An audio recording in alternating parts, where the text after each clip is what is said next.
Hello everybody, and good morning, good afternoon, good evening, no matter where you are in the world. Of course, it's Sarah, the Tudor Travel Guide here, and welcome to this month's Tudor Talk live chat with our very special guest and friend of the Tudor Travel Guide, Tracy Borman. We've been having a good old natter in the run up to this coming up, and I can assure you we're going to have a great time tonight. So thank you so much for joining us. Oh, hold on a minute. Why? How can I hear? Sorry, hold on a minute, guys. I've just done this again. I've got myself in the background. There you go. Here we go. Sorry about that. I always have the actual YouTube page on so I can make sure everything's ready and set up, and sometimes I forget to close it down and then I can hear myself going live, which is very odd, I have to say. Anyway, I can see there's a load of people joining us here, so I am just going to say hello to a few folks. So hello Karen, and you are joining us from North California. Wow, on your second cup of coffee. So yeah, how's California today? It just always blows my mind when people are kind of coming in from all over the world. It's amazing. And Denise, you're also in the US. Where are you, Denise? What part of the US are you from? And then of course we've got the lovely Cynthia. Hello in Florida. Lovely to see you online. Annie, hello from London, in London. So yes, you're a local. And and we've got Pam from Nashville, Tennessee. Susan from Central Illinois. Hi, Gail. It's lovely to see you, Gail, over there in Norfolk. And Anna, and who else have we got? We've got Valerie and Rusty and Janice. Hello, Janice from East Sussex. Oh, lovely to see you all. Okay, so as ever, we're just going to do a little bit of housekeeping before we get on with the business of the day. We've got about an hour with Tracy. And before then, I just want to draw your attention, as ever, for those of you who are joining new, it's there. That's my QR code for Instagram. So I put that up because Instagram is the social media channel that I use the most. So if you want to follow me as I go out and about on my various Tudor adventures, then Instagram is definitely the best place to find me. So you can just put your camera from your mobile up against that QR code and it should take you through to my Instagram page. But if not, you can find me at the Tudor Travel Guide on Instagram. So I'd love to see you there. Okay, right. Well, I hope you're all well and you've got some questions ready for our guest today. Because as I mentioned, Tracy has been with us before on Tudor Talk, and I know many of you know and love her from her writing and her many appearances on television. And she's always such a wonderful guest and generous guest. So I can't wait to talk today because Tracy has a new book. This is the book, ladies and gentlemen, Crown and Sceptre. And so Tracy is with us this evening to talk all about that book. And I hope you've got lots of questions for her. And in fact, I think what we'll do straight away is we'll get on and welcome Tracy to tonight's show. So hello, Tracy. Lovely to see you. Hello, it's lovely to see you too, Sarah. It's so nice to be back. Oh, it's so lovely. I know you've been busy in London today and you hot-footed it back here to be with us this evening. So thank you so much.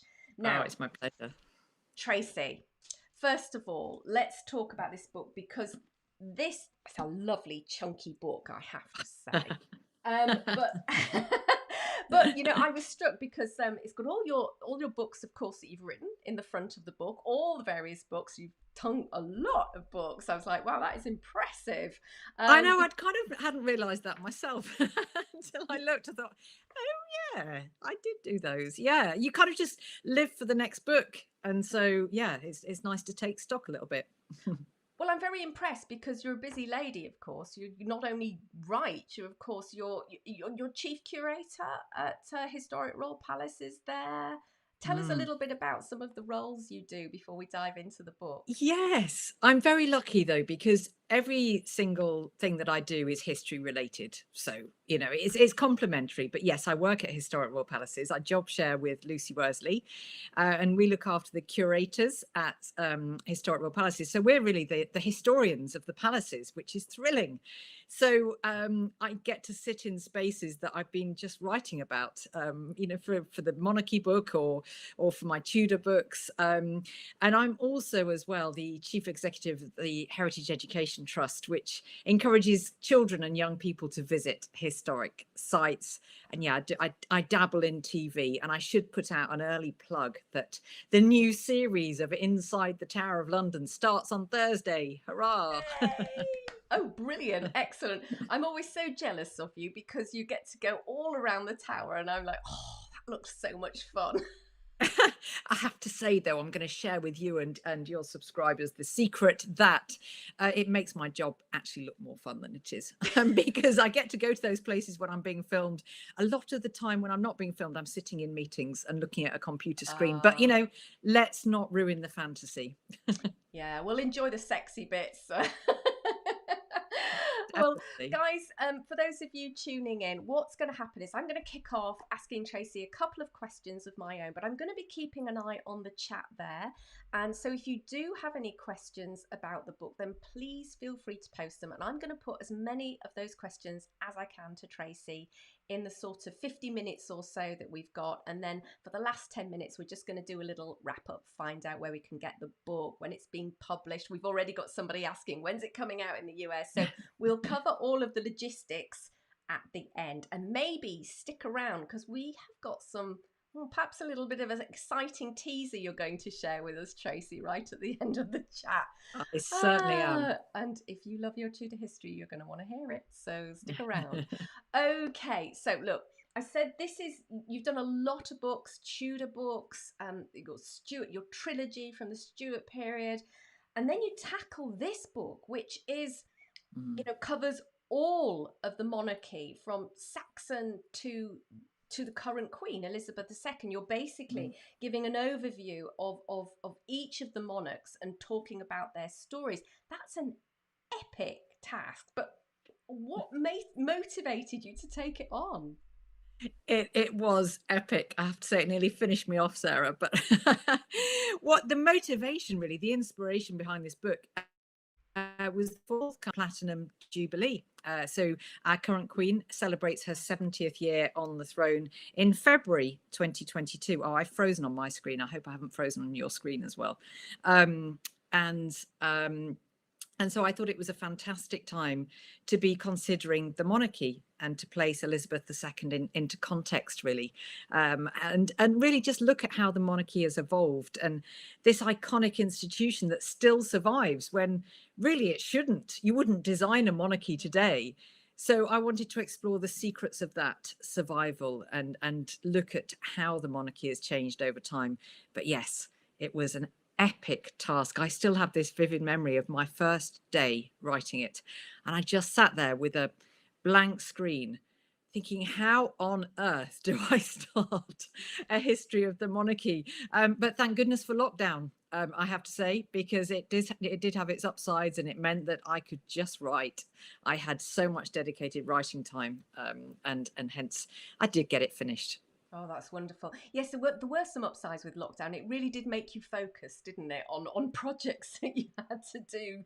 But the research, I mean, the breadth, the scope of the research that you must have had to tackle for this book. I mean, where you said you had that blank screen in front of you. Yeah. Where on earth did you start, and how did you go about writing the book? Well, my usual sort of method when writing is I sort of scan the secondary sources first, but then delve deeper into the original sources. So I did the same for this book, but I was writing about 41 monarchs. So of course I couldn't do as much scanning of secondary sources initially as I wanted to. So I did actually quite early on go into the original sources. And I was deeply grateful to places like the National Archives, the British Library. They responded so well to the pandemic. They put ever more sources online. I was able to look at not just transcripts or summaries of documents, but the actual documents on screen. So that was enormously helpful.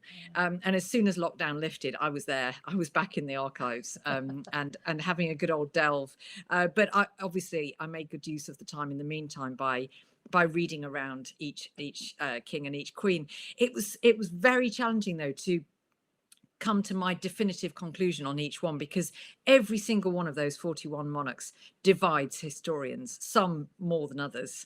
And so actually getting to the root of my own particular summary, what I thought of them, that was a challenge, but I actually loved it as well. Oh, that's brilliant. And we're going to be digging, I think, into some of those, who are your favourites. And we've Yes. already got some questions coming through along those kind of lines. So we'll definitely get into that a little bit more. But I think very early on in the book, you talk about the fact that the English royal family actually is quite unique. And maybe you can Mm. say a little bit more about why that is so when you compare it with perhaps some other monarchies from around the Mm. world. Mm. I think the English royal family, and I should distinguish here. My book is a history of the British monarchy, but it's British after 1603, and until 1603, I cover the English monarchy. I don't want to upset people in Scotland, so I'm not claiming to be writing about all of the parts of the United Kingdom for the full 1,000 years. But what makes the British monarchy unique is its longevity. I mean, it's one of the oldest, the most iconic institutions in the world. It's such a survivor. Mm. At the beginning of the First World War, I think there were 17 monarchies in the world. By the end of the First World War, there were just 10, and it's a diminishing picture. And yet the British monarchy is always there as the most historic. It has the most tradition, the pomp and the pageantry. People still flock here from all over the world for our big royal events. And I don't think that's me being, too patriotic about it. Genuinely, the British monarchy, I think, is really something special.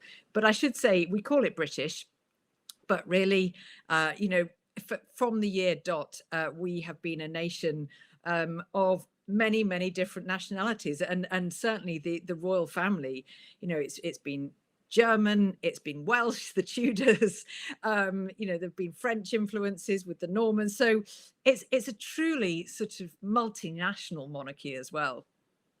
Yeah, and do you think that the British royal family has just managed to infuse itself so much with this the pomp and ceremony? Do you think Mm. that's why it's lasted so long? And that's, Rebecca was saying here, yeah, why do you think it has survived for so long? Yeah, I think a real key to the success of that and the survival is the pomp and pageantry. And you can see it as one journalist called it the froth and saccharin, all of that. Oh, it doesn't matter. It's meaningless. It's not meaningful come to royal events, as I say. And Queen Victoria's private secretary said, the people want the crown and the sceptre and that sort of thing. And I think he was absolutely right. And there's something quite special as a historian to know that the coronation of Queen Elizabeth II was exactly the same as that, pretty much, of her 9th century Anglo-Saxon predecessor. So in about 1,080 years, that ceremony was largely unchanged. Of course, the advent of television was one notable change, but the actual ceremony, and in particular the anointing, Mm, that's so ancient. And so it's living history. It's mm. thrilling to think that the coronations we see in modern times have been acted out for millennia, for the past millennium, really. It is absolutely amazing, isn't it? And I, for one, can't. I mean, I love the Queen, but I really Me can't too. wait to see a coronation for myself because, of course, there are many of us now because the Queen has reigned for so long who Yes. have never Yeah. actually seen a coronation, and it's going to be an incredible day. And I think you will agree. I think when there are royal events, both here and overseas, it particularly if the country is going through a difficult time, it really Mm. lifts people. It's a rallying point, isn't it? It's such a feel good factor, isn't it? And we need that. And particularly in recent times, globally, we've been through a pretty horrific time. But royal events always lift the spirits. And I think even those who aren't particular monarchists, they can't help but be swept up in the sort of pomp and the pageantry and the glamour. And I think that's really at the heart of royalty throughout the past 1,000 years. There's something sort of separate, almost otherworldly about the monarchy. You can't imagine them, sitting down and having sausage and mash and watching EastEnders and doing the sort of things that everybody else does. They're kind of a slight species apart, but Mm. that's what makes them special. Yeah, yeah, yeah. Now, the other thing that caught my eye almost in your introduction was how the rules for deciding who would inherit Mm, the throne were made. I mm. hadn't really considered that it had been anything other than what we know today, but it wasn't always. And No. of course, it's changing now, isn't it? Because you Mm. can now have the throne inherited by the firstborn, not just the firstborn son. But going right back, can you tell us how it all started out and how it changed? Yes, it was much more like the election of a prime minister in the past. It wasn't so much hereditary. The Witan, the sort of Anglo-Saxon council, really would often decide who the next king was going to be, and it was only gradually, really, that sort of primogeniture, the eldest son. That sort of law came in gradually through the Anglo-Saxon period, but it was much more democratic before that. You sort of got to choose somebody based on their suitability, or perhaps who you were most afraid of upsetting, and they would get to inherit the throne. And as I say, just gradually it became hereditary, and that was pretty much established by the time the full narrative of my book gets going, in that most famous of historical dates, 1066. But Mm. yes, I really admire the Queen for the fact that she has changed more than 1,000 years of history by making it the firstborn, whether they are male or female. I think it's one of the most revolutionary things that have happened in the history of the monarchy, but it almost went under the radar. People don't really talk about that. Yeah. I guess because we know it's going to be boys for the foreseeable future anyway, but it's nice to know that women now have equal precedence. Yes, I was so excited when that happened. I feel particularly, I don't know about you, privileged to have been alive at the moment Yes, that changed, because that's quite a yes. big thing, isn't it? It's a huge thing. So people who say that, that the Queen is just reactionary and she hasn't really done anything very significant, pff, I don't agree with that at all. That alone really has made her mark. That is such a legacy for the Mm. future monarchs. Yeah, lovely. Now we're definitely getting um, questions coming through here and about sort of favourite monarchs and stuff like that. So let's pick off a few of those, because I know that was just what I wanted to ask you about as well. Because having immersed yourself in these 41 different monarchs, you must have learned so much. I'm assuming that you learned a lot that you didn't know I about. did. I did because, of course, the Tudors are my bread and butter, but a lot of other periods, I haven't written about, I haven't researched that much. So it was a complete journey of discovery. And I have to say, I enjoyed writing the biographies of those monarchs more than the ones that I knew well, because it was a real sense of awe and wonder. And, oh, why haven't I written about the Plantagenets before? And these are really interesting people. So I learned such a lot. Yeah, you'd be a great person on a pub quiz now, Tracy, wouldn't you? For Oh, your breadth of knowledge on. I tell you what, I'm a lot better now than I would have been before. Okay, so let's get into asking a few of these questions. So, Bandit Queen, hello, Bandit Queen. So, do you have a favourite king or queen? And so there's the other side of the question. And I was going to ask you what your top three. So Yeah, you can yeah. do either one. Okay. Maybe you could tell us the top three of your Yeah, yeah. faves, and then the other side of that coin is who would you replace? So I think it's like because as you point out in your book, because it's hereditary, you've got all Yeah. sorts of kind of inept idiots who Yes.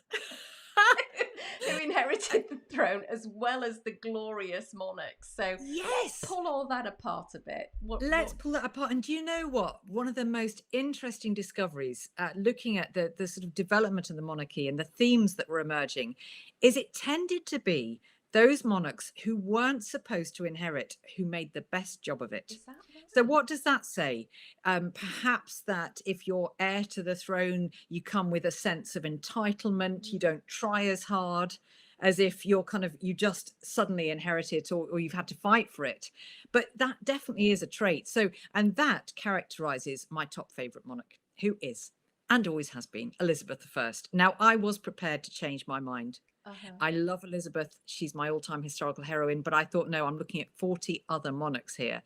She still came out on top for Really? me. I admire her even more. And yet she was the underdog. definitely the forgotten younger daughter of Henry VIII. And yet she goes on to become the longest reigning, and I would say the most successful of all the Tudors. 2 and 3, probably number 2, Henry V, hero of Agincourt, but he was just a brilliant leader. He was a very inspiring man. People were devoted to him, and I think it speaks volumes that when he died in 1422, he was mourned on both sides of the Channel. Really? So, he was King of France then as well as King of England, and you might thought that perhaps the French would be quite pleased to get rid of him, but they loved him too. So I think that speaks volumes. Really? That's quite amazing. And I think, what, number 3, I'm going to, there are so many I could choose, but probably George V, because he was one of those I didn't know very much about at all. And I really just liked him. He's the current Queen's grandfather. He was a pragmatist and just very sensible. He knew which way the tide was flowing. He wasn't going to try and make the monarchy more politically important than in fact it could be. But he became this sort of national treasure. And it was said that during George V's reign, monarchy became a religion. And I think it really helped that he was a figurehead for the national war effort during World War One. And he had this wicked sense of humor as well, and some quite rude asides. All I'll say is, if you live in Bognor Regis, you probably won't like George V for what he apparently said about Bognor Regis. But I think he's just such a character. I love him. That's really interesting because, I mean, he's almost within touching distance of, Yes. I wasn't alive when he was alive, but he's almost within touching distance. Yet he seems quite unassuming, and I would never have said you would pick him in your top 3. So how interesting. No, very interesting. But he really just he won me over in the course. I thought the same. I thought George V. Oh yeah, he's just the one before George VI. Not very well, Edward VIII actually, but let's forget about him. Yeah. And I love the fact, by the way, that the current Queen, she called him Grandpa England. That's what she called him growing up. So that's very amazing, lovely, isn't it? So, but let's look at the rogues gallery. Let's do it. The bottom 3, well, of course, King John has to be there because he's always top of the list of worst monarchs, but with good reason. Loses Normandy, rebels against his own brother, Richard the Lionheart, Magna Carta, which had ramifications down the centuries for curbing royal power, really. And it was a sort of declaration of the rights of his subjects. So King John, it's hard to make a case for him not being in that list of worst monarchs. I would probably also have in there George IV.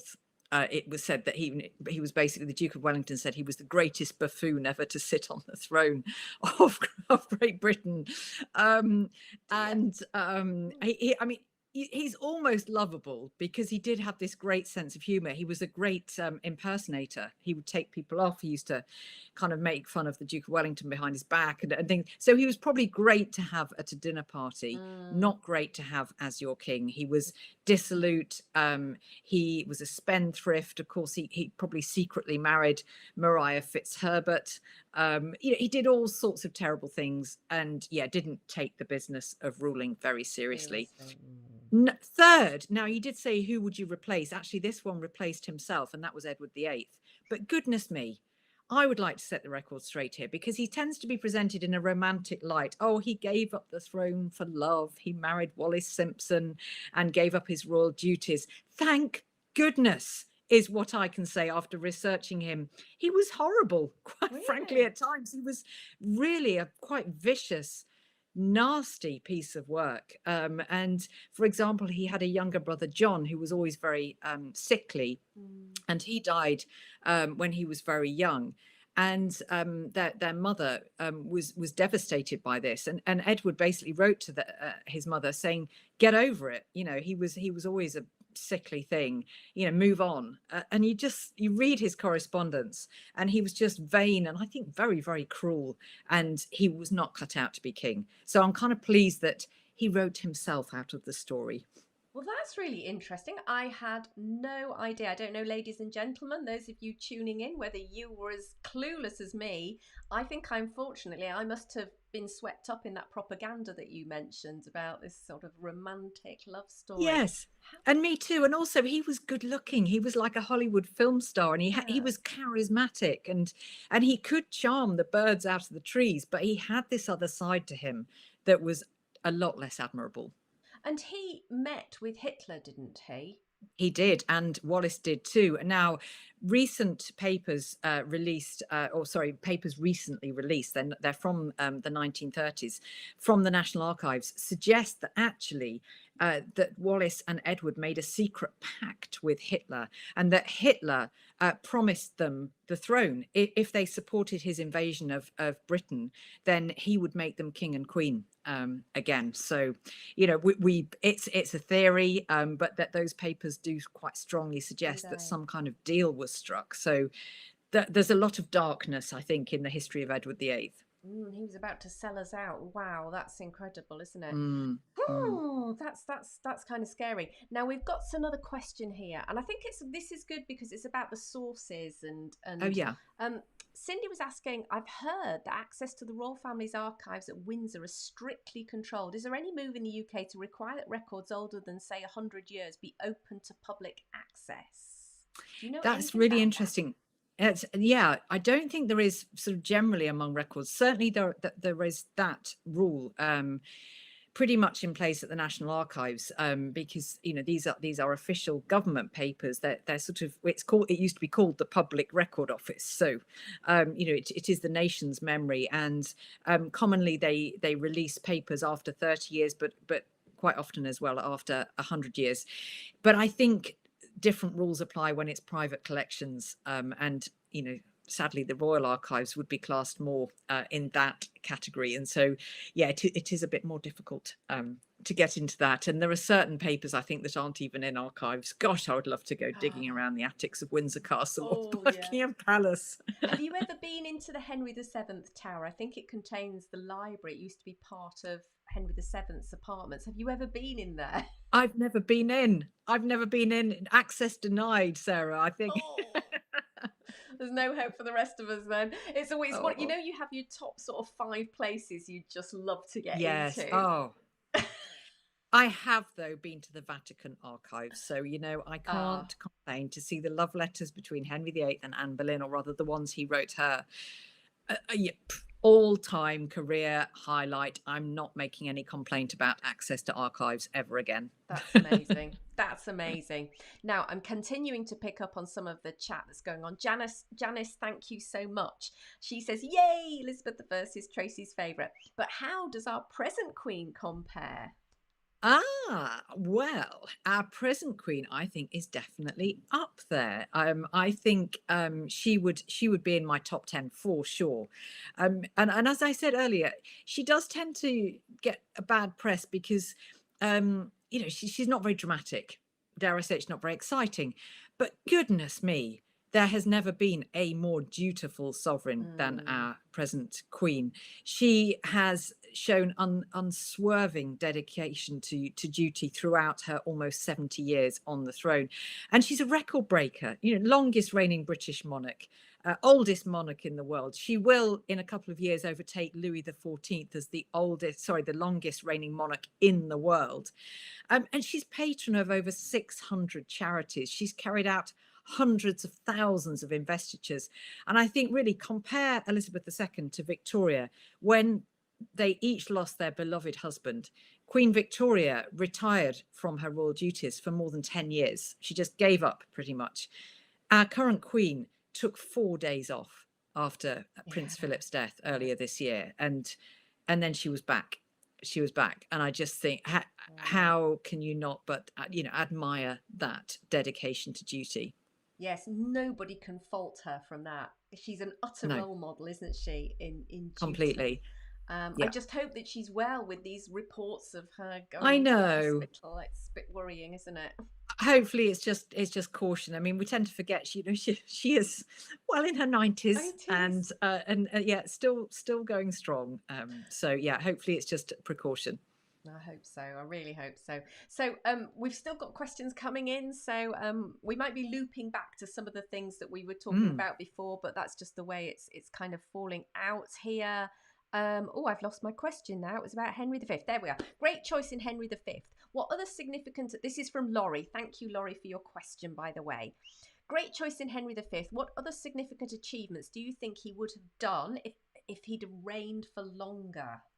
Yeah, that's a really good question. I think that sort of Anglo-French empire that he was starting to establish would have been more firmly developed. I think crucially as well, if he'd lived longer, he would have been around to train up his son and successor, Henry VI.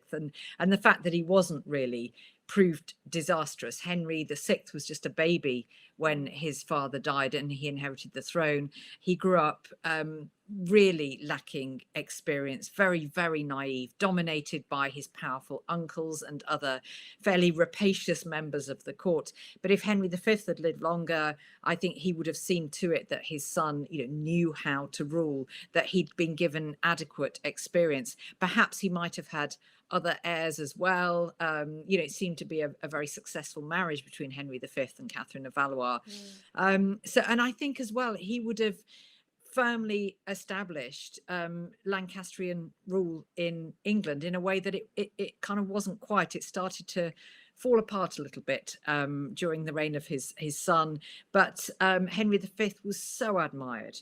He was so loved by his subjects. And I think if he'd had longer, he might have introduced governmental reforms. He was a firm believer in justice, could have overhauled the kind of justice system. You'd imagine he was just one of those incredibly capable men. I think he would have done all sorts of good had he lived longer. Well, it's interesting because one of the questions I had for you, and you might have answered it, was, we've been talking about who's your favourite monarch. But one of the other questions I had was, who was most revered and loved in their own lifetime? Was it Henry V, do you think, or would you pick somebody else? I think it was either Henry V or Elizabeth I. I'm not going to go on about her again, but she was certainly loved in her own lifetime. I will hold back. But also Richard I, Richard the Lionheart, in his own lifetime was admired, and he was very, very good at PR. Because I would say he was one of those, he's often hailed as one of our greatest monarchs. Not sure if that's totally justified. He only spent about 6 months of his 10-year reign in England when he was king, because he was always off on crusade and fighting overseas campaigns. He kind of crippled the country with his debts from fighting so many wars. And being an absentee king, he vested too much trust in delegates, such as his brother John, which turned out to be a little bit disastrous. But in his own time, this reputation as Coeur de Lion, and he was already being called that, Lionheart, during his own lifetime. And the chroniclers all loved his valor and his courage carried to excess, as they put it. So he definitely was all over the royal propaganda, and he cemented his reputation. And then, of course, the story of Robin Hood cemented it even more, because he's, of course, good King Richard. He comes back just in time to save the day and to rid the country of his evil brother John. Yeah, wonderful. I just think it's such a shame. It was Richard who died with the arrow, didn't it? Yes. Went in his shoulder, I think, didn't it? And then that's right, and it turned gangrenous. And yeah. Yes, I even visited that castle. So it was did you? Yeah, I used to have a house near that part of France. So I was Chaloux. I was always like, Chaloux, yes, yeah, Chaloux. It's still got the tower and stuff. So yeah, it's amazing. Anyway, this is a great question from Gail. How important do you think the role of consort is? So having a good consort or a bad consort, does that make a big difference? Thank you, Gail, for that. Fabulous question, Gail. Thank you. I think that's essential, really. Well, of course, if you're married, Elizabeth first got by. There you go. I've got another mentioning of Elizabeth. She got by without a consort at all. But it certainly is a great, quote, strength and stay to a monarch if they have a very, very good consort. Now, what makes a good consort isn't necessarily what makes a good ruler, because you get these very formidable consorts throughout history. Particularly, I'm thinking of the sort of medieval matriarchs like Eleanor of Aquitaine and Isabella of France. And they were amazing. I think if they'd been Queen's Regnant, not Queen's Consort, then they would have been absolutely incredible, very successful. But almost they were too powerful as consorts, and they ended up clashing with their husbands. So I think it tends to be those who take a step back and who are sort of the power behind the throne without asserting their own power too publicly, who are the greatest successes as consorts. I'm thinking of the likes of Philippa of Hainaut, the consort of Edward III. Eleanor of Castile is another good example. And it tends to be those who are content to live not quite in the shadows, but to take a step back. And of course, the most recent example, Prince Philip, he has been controversial. Of course, he did have a habit of making ill-judged asides sometimes, but he knew his role, and he knew his role was a supporting role. And I think the best consorts are those who have made that realization. And maybe that would answer Bandit Queen's other question: do you have a favourite royal wife? So I don't know. Have you? Oh, I do though, and it's totally different though, because I'm just going to contradict myself, because she's favourite. She's a favourite of mine, but not because she fitted that mould at all, because she was Matilda of Flanders, the wife of William the Conqueror. And now she was a powerhouse of a woman and sort of almost ruled in her own right, because William was always having to go back to Normandy to deal with things there. So he left Matilda as regent in England. And she was an absolute force to be reckoned with. But then she got a bit too power hungry and ended up rebelling against William. But I love her. On a personal level, I love her. As a consort, yeah, not so much. Not so great.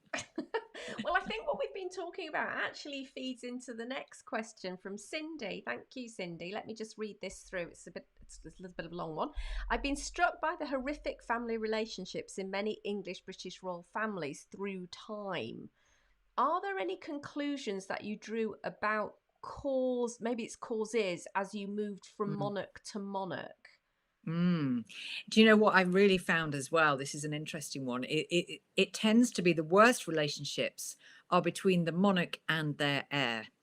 That's when things go really quite badly wrong. Now, why is that? Is it because the monarch basically sees their own death in the heir?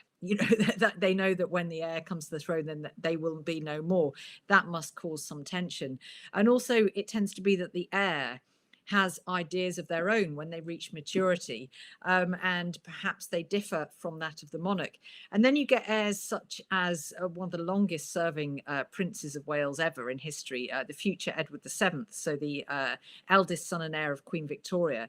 And Queen Victoria was just constantly exasperated by Edward, because she just saw all of his shortcomings and how dreadful he was going to be. But rather than try and help him, she just criticized him endlessly and kind of eroded his confidence. And so did Albert. Albert called their son a thorough and cunning lazybones.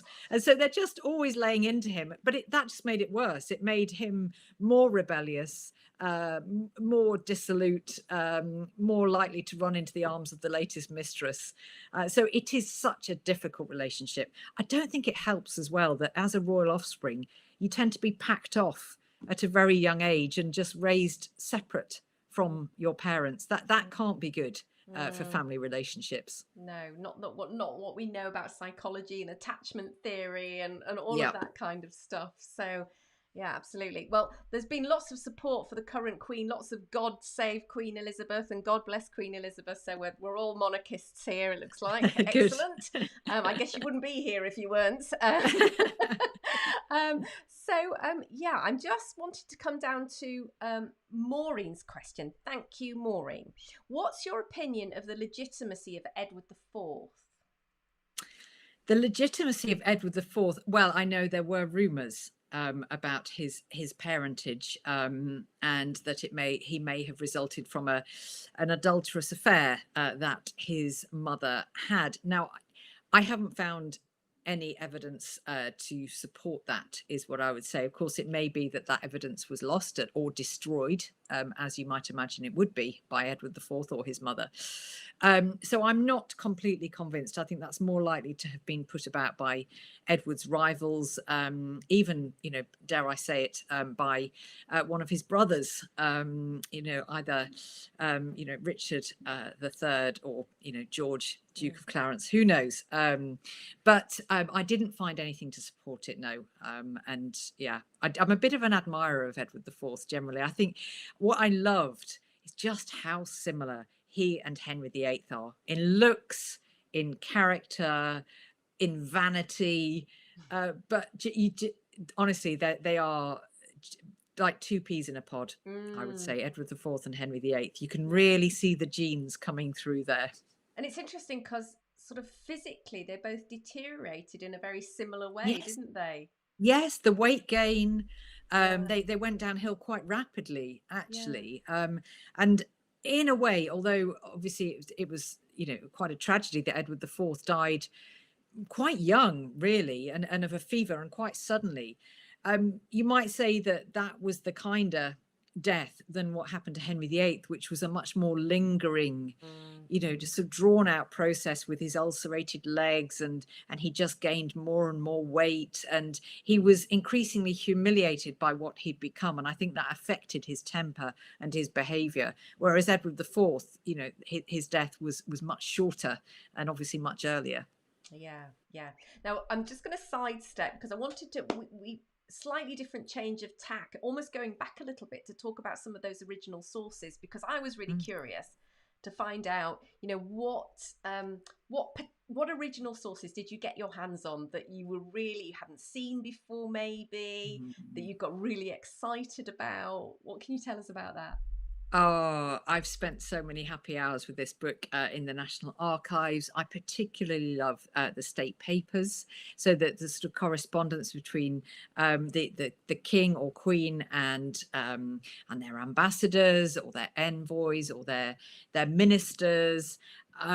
Makes for fascinating reading. And what I absolutely love is when they come in these great big volumes and you're just leafing through, and all of a sudden there's a letter from the monarch and you see their signature and it's like, oh my god, I can't Wow. believe this is the original, and I've got shivers down the spine. And when I sometimes tweet a picture of that, or just a kind of description of that, and people come back and say, oh god, you're so lucky, it's not fair, I wish I could. Anybody can go to these archives. They're public archives. It's not just that as a historian you get special access to them. If you're researching, then you can get a reader's pass, and actually you can go and see these things. Now I realize it's difficult if you live on the other side of the world, but as I say, a lot of them are digitized. I also love, and this makes me sound a bit nerdy, but I love household accounts. I think you can learn an awful lot by Yeah. going through account books and seeing what monarchs are spending money on, whether it's Henry VII's canary birds or Henry VIII's bejeweled dog collars that he bought for his two dogs, called Cut and Ball, by the way, those dogs, interesting names. And so I love that. I think it says a lot about a monarch when you look at how they're spending their money. So, and I can't resist going for a bit of bling as well in my archives. When you get those beautiful illuminated manuscripts, that's very, very special indeed. Now they do tend to be quite restricted access, but you are sometimes lucky enough to go and see them. And one that was just, it blew my mind, and I'm sorry, but it's Elizabeth again, but it was, somebody presented her with her family tree, and it was a sort of illustrated family tree all the way back to Rollo, Duke of Normandy, and it's exquisite. And you open it up and it's as if it was done yesterday. The colors pop from the page. It's absolutely beautiful. It was, yeah, that for me, I just couldn't stop looking at it. I'd sort of, it wasn't particularly useful to me, but I spent hours with it. I bet you did. That must have been glorious to say. Mm. Oh, beautiful, beautiful. Okay, let's go back to the chat. So I hope, guys, you're enjoying it. Do give us a thumbs up if you're enjoying our chat tonight. It's lovely to chat to you, Tracy. And we're going all over the place. So I'm so That's good. impressed that you can jump centuries backwards and forwards at like this. It's amazing. And in fact, we're going to come a little bit closer to where we are now with Cindy's question. Hi, Cindy. Lovely to see you here. So Cindy's asking, what's your thoughts on Queen Victoria? Is she near the top, middle, or bottom of your kind of, I guess, lists of favourites, and why? Yeah, I mean, she's definitely up there, but in a sense, I had a better opinion of her before I wrote this book than after, because I guess I found it hard to get over the fact that she just walked away from being queen for so many years, and of course she was grief stricken by the death of Albert, and you can completely understand that. But as I said, you compare her to other monarchs who've lost their spouse and have come back much quicker, and so there was that. But also, I think she was very spoilt. She was very indulged as a child, and she was very obstinate as queen. And there was this lovely little quote I came across by her long-suffering private secretary, Sir Henry Ponsonby, and he said, if Her Majesty says that 2 and 2 make 5, I say, I think you might find that they make 4, ma'am. And she says, well, yes, that could be true, but I think I'm right, and 2 and 2 really do make 5. And he said, and thereupon I usually drop the matter. Because basically there was no arguing with her. She was just completely, she knew that she was right all the time. But of course, Victoria, when you look at her age, that's when she becomes great. She gave her name to this very self-confident age in British history. It's an age when Britain led the world in trade and industry, engineering, transport. We had an empire upon which the sun never set. Of course, there were issues with that empire, but at the time, Britain really was a power to be reckoned with, and Victoria epitomized that self-confidence, I think, and she became a figure to be really adored and revered. And it was Victoria where you get the shift from a focus on the monarch to a focus on the royal family. She was all about the family, and I think that's still the case. We still are obsessed with the royal family, not just the Queen. And I think that really did get going with Victoria. So there's so much of interest in her reign. But on a personal level, I think I went off her a little bit.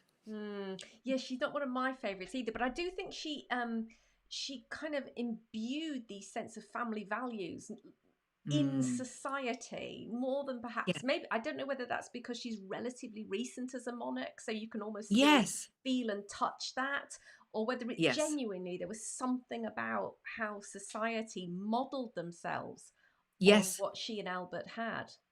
Absolutely, she really did sort of set herself up as the moral compass, I think, of the nation. And the fact that she had 9 children with Albert. Now I'm going to get this wrong, but it was something like 46 grandchildren and 87 great grandchildren.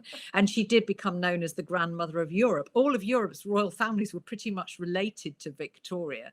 So it was all about family and morality. And that's why I think the Victorians, you immediately imagine this very straight-laced, very moral kind of people who had this great role model in Victoria. Thank you. Now we're getting so many comments and questions. I can also see that time is rapidly running out. We are simply. You're just going to have to come back, Tracy, again. Totally. This is just part 1. This is part 1, absolutely. So I'm really sorry, guys. We're just simply not going to be able to get to all of your questions. But Tiffany, I think it's Tiffy Strange Bird Brown is actually her handle there. Wow. I don't know what your name is, whether it is Tiffany. That was a guess on my part. Forgive me if I've got that wrong. But anyway, you're asking a question actually was also something that I was interested in. So the question is, how or whose reputation do you feel most benefits from modern study and with fresh eyes? And I was kind of thinking the same, once you'd read about all of these, who do you think, actually, there hasn't been a good modern biography on this monarch? We need to look again. we need to look again. I would put into that category King James II, who, so he is the brother of Charles II, and he's his successor because Charles II had no legitimate children to follow him.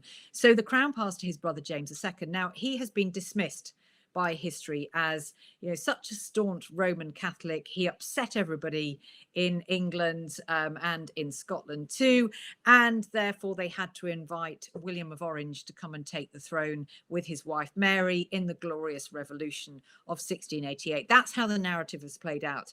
So I was prepared to not really spend that much time with James II because he reigns for 3 years and it's all a bit of a disaster. And then my eyes were opened. I just thought he was not like that at all.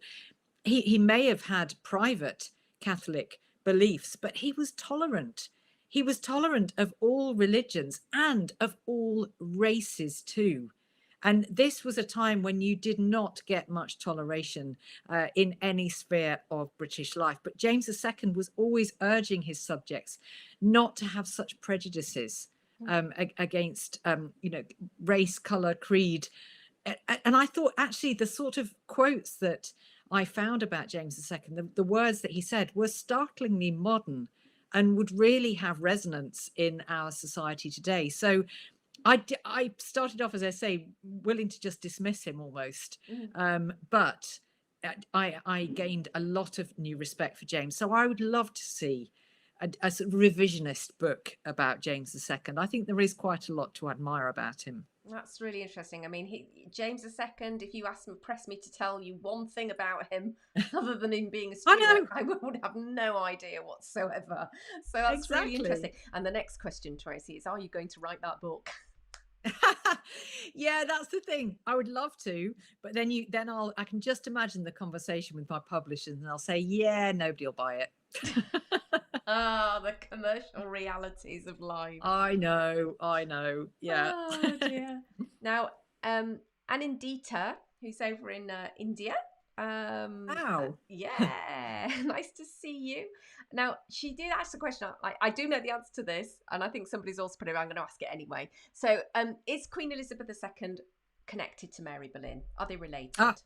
Yes, she is connected to Mary Boleyn. There is a direct descent, and so that's, I love that fact. And if you probably already know about the Anne Boleyn Society and lovely James there, who has published that descent in full. And so there is a direct bloodline, and it's one of my favorite. I love that fact that our current queen is a Boleyn at heart. Yes. She and Josh Widdicombe from Who Josh Do You Think You Are? Yeah, I was so envious.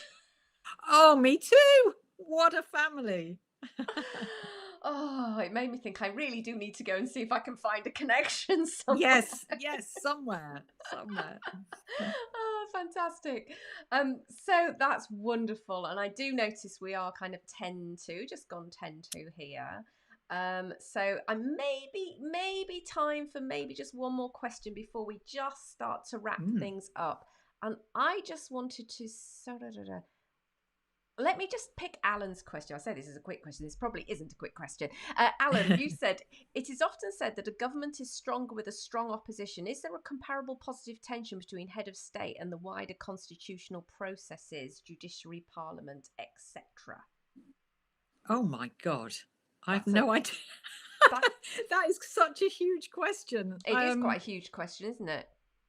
I'm not sure I quite understand. If I'm honest, I don't understand the question in relation to the monarchy. Sorry. That's probably a bad way to end by saying. So I don't think I quite got the gist of the question there. Sorry. Well, one of the things that I was thinking that I thought was really interesting about the English monarchy is the shift from ruling to reigning. Yes. Maybe you could just say something, because that is so really pivotal, and it was such a seismic change, wasn't it? And how that all kind of worked its way through. Can you just give a little bit of a potted summary of that? I think that shift really, I mean, it's a sort of gradual shift, but you can pinpoint it really with the Glorious Revolution. I think so. When I mentioned just now that William of Orange and Mary the Second, when they were invited to take the throne in 1688, invited is the key word. Parliament decided to replace James II with William and Mary, but on certain conditions. And really, those conditions made a Bill of Rights. That's what it was known as. And it was described as an emasculation of the monarchy. It really stripped them of their political power. They were coming under a sort of contract with Parliament. So they had the appearance of power, but not the reality of it. So from that point on, from the late 17th century, the monarchy just reigned. It didn't really rule. And that just got a stronger and stronger theme over the next few centuries. Do you think that we would be a lot poorer as a society here in the UK without the monarchy? I really do, even though the political role is minimal. It's there, but it's quite minimal. I think royalty is still in the fabric of Britain, and it's part of our history. It's a living history. It inspires so much love and loyalty and devotion. We're all fascinated by them, aren't we? And so I'm speaking among friends here this evening. And so, I really do think that we'd be a lot poorer without those royals. Here, here, here, here. So I just wanted to, we're just going to start to wrap up now. I do want to note that I think Beverly, you'll see Beverly from Lincoln. I think you know. Oh, hi, Beverly. Next weekend. She's saying thrilled to have a ticket to your talk in Lincoln next week. So look forward to seeing you again. Fabulous. Can't wait. Gail, this has been great. Thank you. And so I'm sure you'd like to show your appreciation, folks, for Tracy as we do our final close. If you want to leave any final closing comments, I'll be sure to read a few of those out. But as ever, of course, we have the book. So for those of you who have, God, I can never work out which way on the camera. The camera thing does a weird thing. So the book here, is it out now, or is it to be released? And where can people? It's to be released on the 18th of November, so not much longer to wait, and it's available all good bookshops, online. You can get it anywhere, and in the States it's out at the beginning of February. So actually that's a lovely date, because of course it's exactly when the Queen celebrates her Jubilee, her 70th anniversary. Oh, nice. That would be lovely, lovely, lovely. Now, what's next for you personally? Can you give us any little teasers? It's going to involve one more mention of Elizabeth I. She is the subject of my next book. It's non-fiction again. I am looking at a particular aspect of Elizabeth, and it's one that has fascinated me for many, many years. I can't say exactly what it is, but I would love to obviously come and chat to you about it. But that is actually out next year, so not much longer. Probably autumn next year that's going to be released. So it's been an absolute joy, because I've gone from this vast subject to one that's very, very specific, and that has been actually just a complete joy and a privilege to be able to then do some real in-depth research about just this very interesting aspect. Oh, well, as ever, we can't wait. And I'm delighted, folks, to be able to, in fact, you guys are the very first people to hear that my next annual virtual summit, which won't be till next autumn, is actually going to be about Anne Boleyn. And it's about Anne Boleyn. The reason I'm inspired to do that is because it's actually the 10th anniversary of the publication of my novel about Anne Boleyn. And so, Le Temps Viendra, a novel of Anne Boleyn. So I just wanted to sort of, that would be a really nice time to just talk Anne Boleyn. So that's what we're going to be doing next year. And Tracy's going to be taking part. And tell us a little bit about, I guess, weaving in some of the stories from your research and your book. Definitely, they will be in there. That lady Anne Boleyn, she's I keep coming back to her, as I know you do too. And happy anniversary, by the way, Sarah, on your book. That's lovely to tie it in with that as well. Yeah, but you were telling me something very exciting, guys. If you've made it to the end of this live chat, you are now going to be in for a little bit of a treat, because a bit of a teaser. What's happening tomorrow? tomorrow. Now, if you're in the UK, go buy the Observer newspaper.